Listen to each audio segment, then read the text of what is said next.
This is something new and exciting here. We have a riverbank grape growing at the base of this black walnut. For those of you who want to be in the know, and it's fruiting for the first time.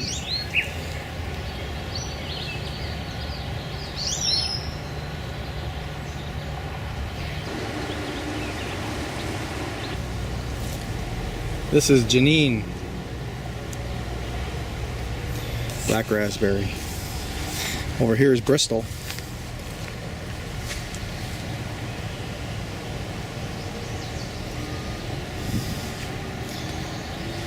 This might be a Bristol that got out of place because it's blooming earlier. Or maybe not. These trellises here are that old black raspberry that's been in the yard for a long time. I don't even know what they are. And we got the pollinators in here, working them over. It'll be another black raspberry year. Oh yeah. Oops, this one's gotten out of control with the wind. I have to get some more baling twine back here and tie some of these up. A couple of years ago I didn't tie anything up and it was just a big mess in here and I couldn't pick anything without really getting scratched up bad. But I still got in there and picked them. Like this one here. This is the area behind the shed and I'm starting to get it organized after pouring concrete yesterday. I put a concrete cap over the area, and what I'm hoping is, and this is actually the second layer of concrete. I put a first layer down earlier, a couple weeks ago. But the idea is when we have these posts on here, that this is a stable platform, and we won't get any shifting back and forth like I was getting when I just had the wood buried in the ground. So I'm going to make pedestals out of these cedar posts, or bolts. They're bolts, they're big enough to be bolts, to be just over the top of this metal tub, cast iron tub. That's going to be a worm farm.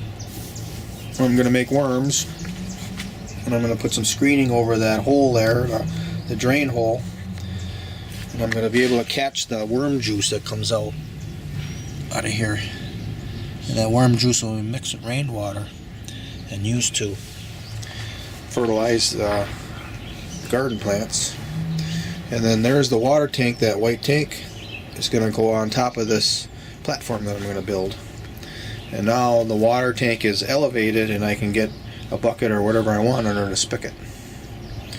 And it will provide some pressure so that I can put it on a hose, and I'm hoping that it will stretch over to the chicken coop, which is 20-30 feet away, which I don't think I'll have a problem with that.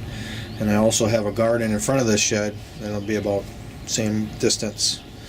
So if I having a hose attached to the spigot, I can water both of those areas without having to carry it.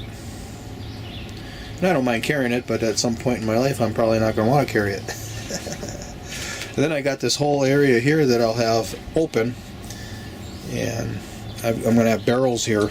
I'll be making compost tea and wild plant tea and fermenting wild plants. And in the early spring I don't want to have water in that white tank because I don't want to burst the valve. If the water freezes, it'll burst the valve. So I'll have also extra barrels here with water in it. Now last winter I had water in these gray barrels all winter long and it didn't burst the barrel.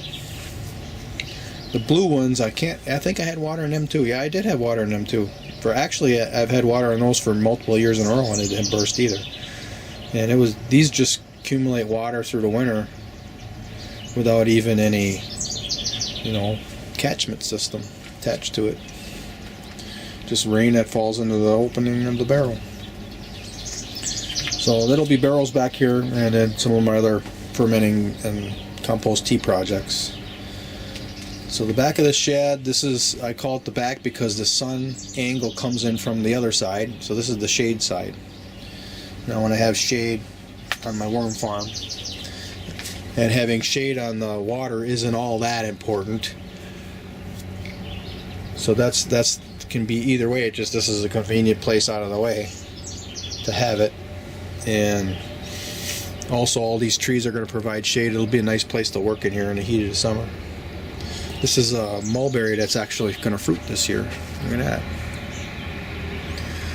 I want to train. I got some Illinois everbearing mulberries growing on here. Or it's not growing yet, but it's grafted on. And I want to lean these mulberries over the chicken run, so that any mulberries that drop, the chickens can eat them without me interfering, being in the process. Less work for me. So that's where we are with this project. I got a lot of projects going on, and I just shift from one project to another. I come outside, I don't have any plan to do anything, and then I do something. And it stays more interesting. And I don't have a goal, I don't have a motivation to get it all done right now. So I'm not in any rush, just experiencing this. And yeah, everything seems to work out over time. I've got the framing done for the chicken coop. This is a chicken coop inside of a shed.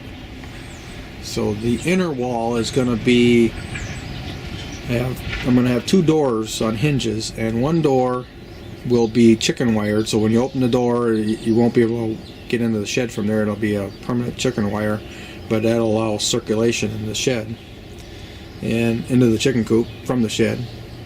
And the shed is pretty open, so there's going to be no problem with airflow. And then the other door will be access to get into the chicken coop. And also the nesting box will be inside the shed. So these are old planks. I was told when I bought them they came out of a demolition of a 1850 house, and they're oak. And I don't know if they're structurally sound to take a lot of weight because they're so old, but they're pretty solid. And I'm expecting these really thick, these are real 2-inch by 6-inch planks. There's no cheating back then in those days. And I'm expecting it to reduce the noise, so if there's any predators or any outside activity at night, it doesn't disturb the chickens as much because they won't be able to hear it. So that little opening there, I'm going to have a double screen entrance, one of hardware cloth and one of mosquito netting. It'll keep the mosquitoes from bothering them at night too. So I'm going to have this whole thing wrapped in mosquito netting too. Any of the openings. So I'm going to reduce stress on the chickens with those little devils as well. But this is just another one of those projects that I'm just slowly working on. No big rush to get chickens tomorrow. Now we're getting our first color on the honeyberries. I gotta start thinking about putting fence up, netting over it. Okay, it's a plan for today.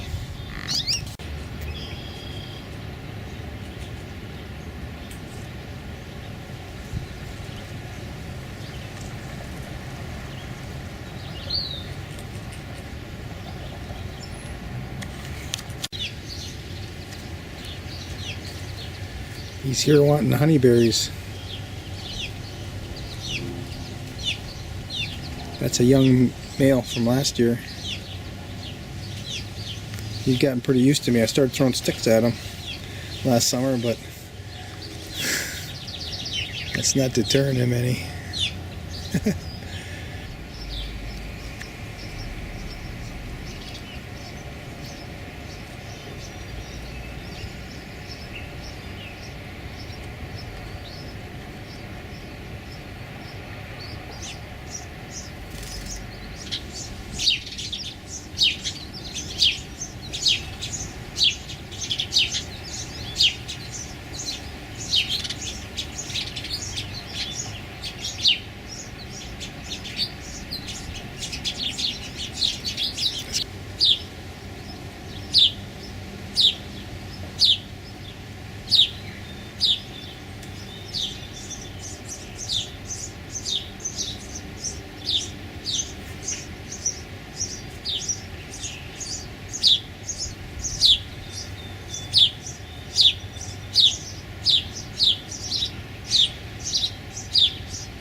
Got that one. And this is a productive series of honeyberries. Not as productive this year, it looks, but when they're green, they're harder to discern whether there's berries in there. And last year I just used this netting over the top of it, and I still had problems with birds getting up underneath the netting. So this year I got chicken wire all the way down to the bottom, and then the netting is over the top of that.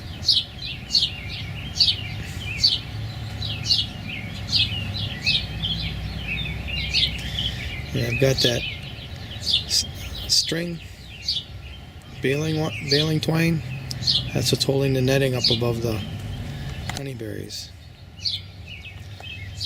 Now, also this year, I did it last year, but I wasn't patient enough to wait because the birds were getting in there even though I had the netting over. So this year I'm going to have patience. I'm only going to pick berries that fall to the sheets below. And those are the ripest, sweetest berries, if you can say that a honeyberry is sweet.